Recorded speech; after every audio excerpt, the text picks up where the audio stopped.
Assalamualaikum warahmatullahi taala wabarakatuh. Waalaikumsalam warahmatullahi wabarakatuh. Alhamdulillah, kita bersyukur kepada Allah Subhanahu wa taala atas segala anugerah dan karunia yang telah Allah Subhanahu wa taala berikan kepada kita.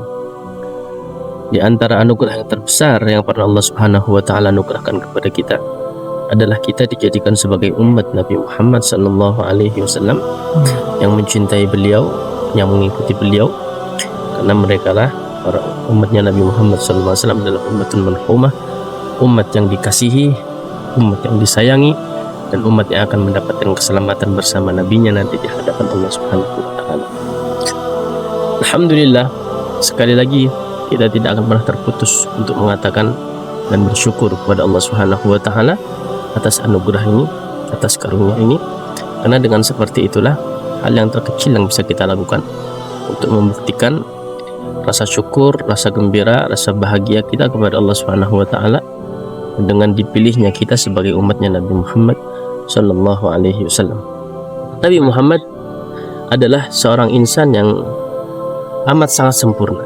Beliau adalah pilihan Allah Subhanahu wa taala, mustafahu wa habibahu, pilihan kekasih yang dipilih oleh Allah Subhanahu wa taala untuk membimbing umat-umatnya.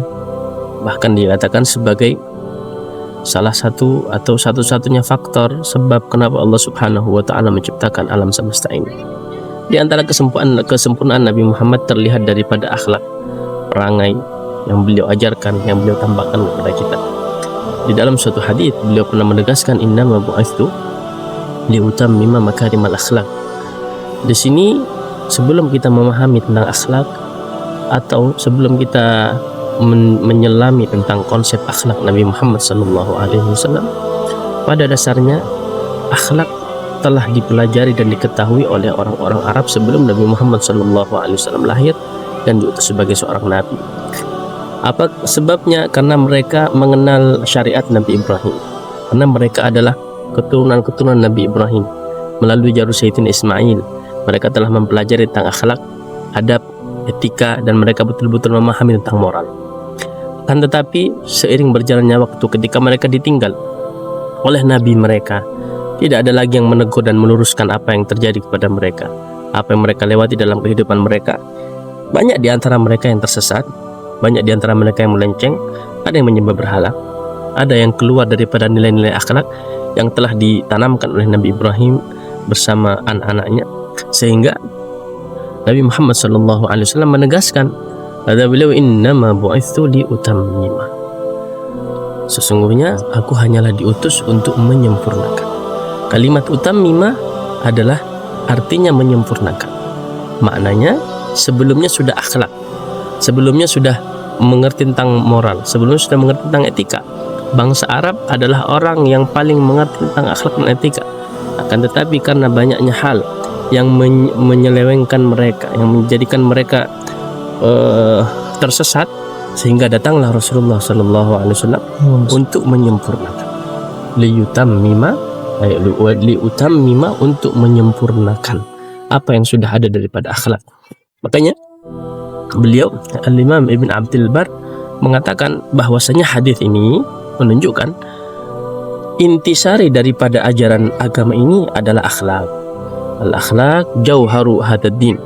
Bahwasanya akhlak ini adalah intisari daripada ajaran, dan sesungguhnya agama ini tidak bisa sempurna tanpa akhlak. Betapa sangat pentingnya akhlak, dan Rasulullah SAW begitu sangat mengedepankan tentang akhlak. Bagaimana beliau SAW mendidik para sahabatnya dengan akhlak. Karena itulah yang akan menjadi penilaian, karena itulah yang akan menjadi yang mengangkat derajat kita, yang menjadikan kita mulia. Akhlak yang diwariskan oleh Nabi Muhammad SAW, akhlak kepada yang lebih muda, akhlak kepada yang lebih tua, akhlak seorang murid kepada gurunya, akhlak seorang anak kepada orang tuanya, semuanya penuh atau semuanya Rasulullah SAW sudah ajarkan kepada kita. Maka tugas kita untuk kembali kepada itu semuanya. Jangan sampai kita menjual ajaran Nabi Muhammad SAW dengan sesuatu yang sangat remeh, dengan sesuatu yang sangat hina.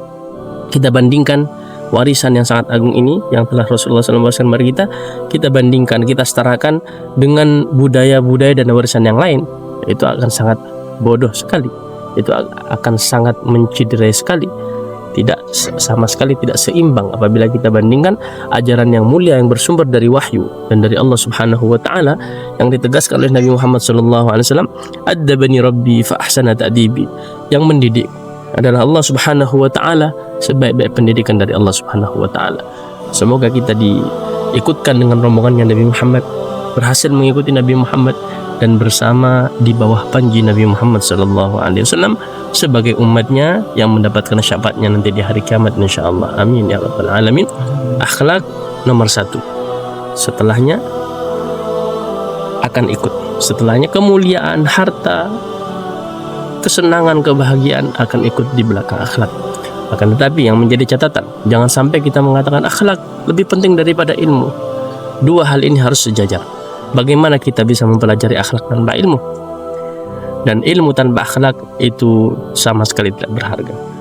Akhlak harus berbarengan dengan ilmu, ilmu pun harus diimbangi dengan akhlak. Semoga bermanfaat. Hadanallahu ayyakum. Assalamualaikum warahmatullahi wabarakatuh.